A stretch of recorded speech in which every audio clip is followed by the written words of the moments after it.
I'm going to talk a little bit about the bees that survive the winter in my apiary, so stay tuned.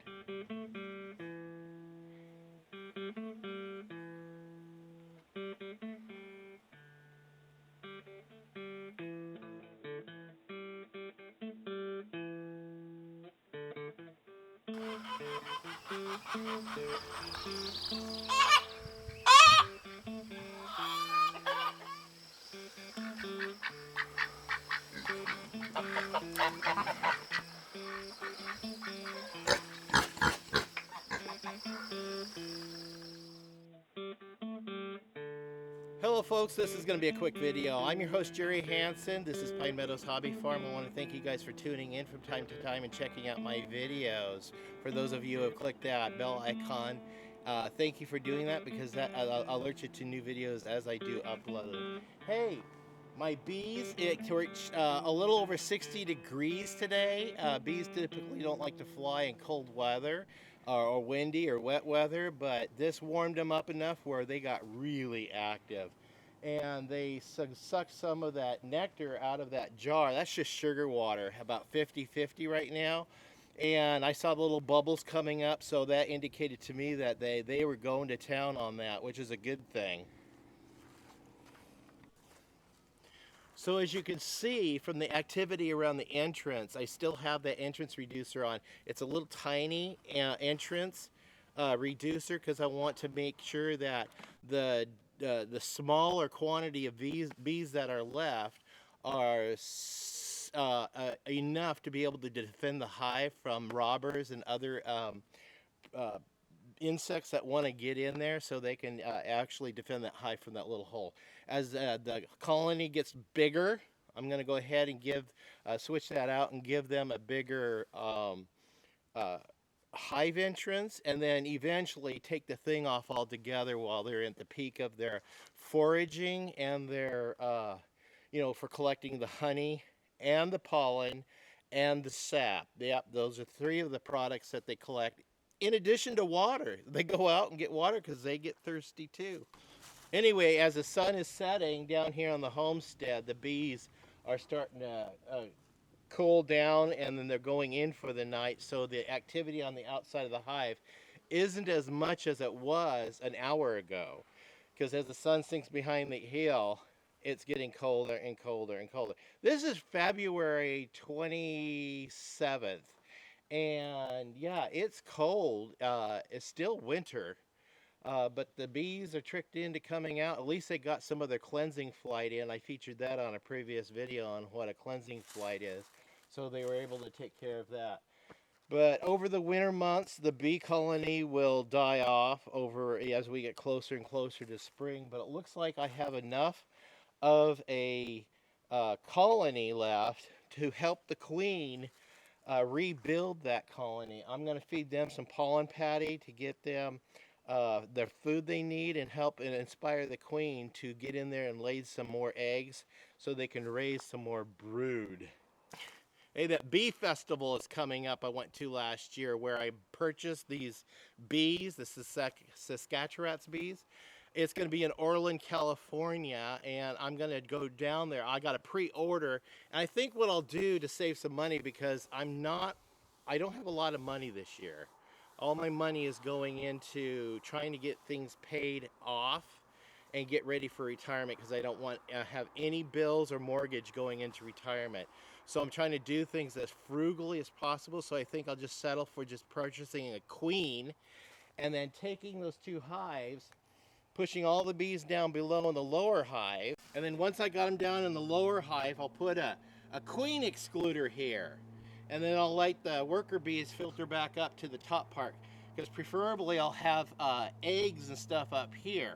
Then I won't have a queen up here, she'll be down here. Then I can take this and set it over back on this stand and put this back together with all the red stuff, because that's why I put the red one over there, with the intention of splitting it. And what I'll do is I'll introduce a new queen to the red one, because now remember I put a queen excluder in there, so the queen is restricted to the bottom base only and can't go back up. So I'll be able to take that hive over. So that's one of many methods you can use for splitting a hive. So it's cheaper just to get a queen rather than get a whole package of bees like I did when I got this one. Now another method of buying bees is buying it in a nuc, N-U-C. A nuc is a nucleus, is a box with 5 frames in it, and those frames are already filled out. It has a queen in a cage, it has some feed in there for the bees to eat on while they're being shipped, and then the frames are all drawn out and probably have some brood in there and also packed with honey. So what you can do when you get that nuc, you just pull those frames out and put them in your 10 frame hive, and so you got 5 empty frames and 5 of the full frames, and then you put your queen in there plus all the bees that it came with. Now that's a nuc. A package is just a box with a feed can and a queen cage. So you got a queen and a bunch of workers, no frames. That's a package. And then the queen, of course, is just the queen in a queen cage, and she may have maybe 2, maybe 3 attendants inside the little queen cage with her,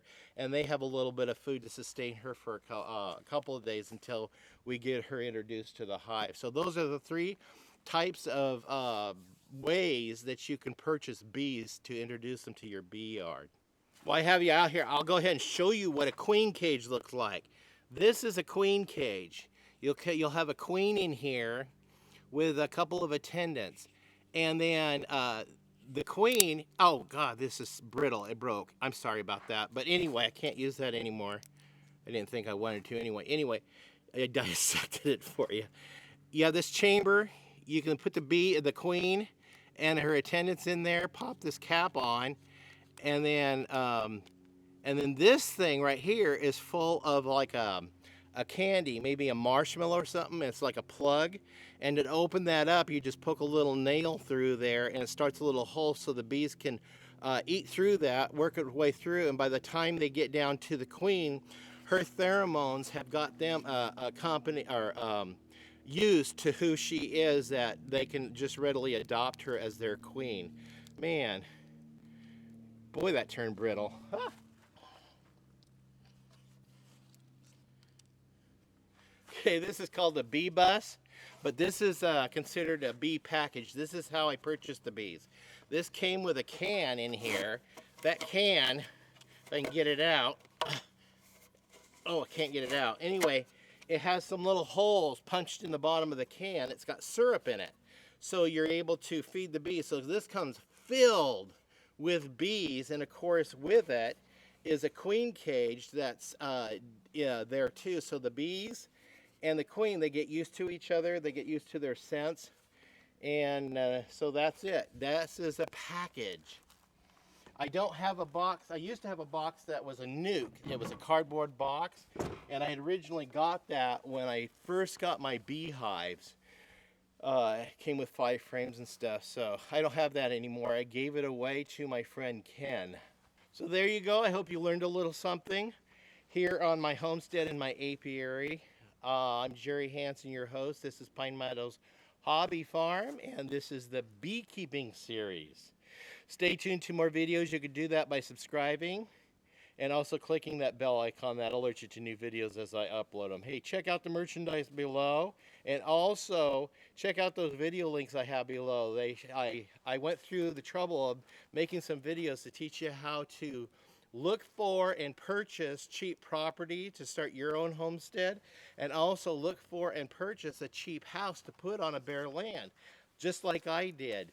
And some creative methods you might come up with if you don't have a whole lot of money to start with, like I did. And also there's a method in showing you how I built the whole homestead out of repurposed, upcycled, recycled material for free and for cheap, and showing you how I generated alternative means of revenue to be able to afford the things I couldn't have otherwise gleaned from, like estate cleanups, things like that. Yeah, check them out. Also, click that share button to share us on your social media platforms. We'll see you guys in the next video. Like my shirt? My kids like it. They bought it for me. Bye-bye.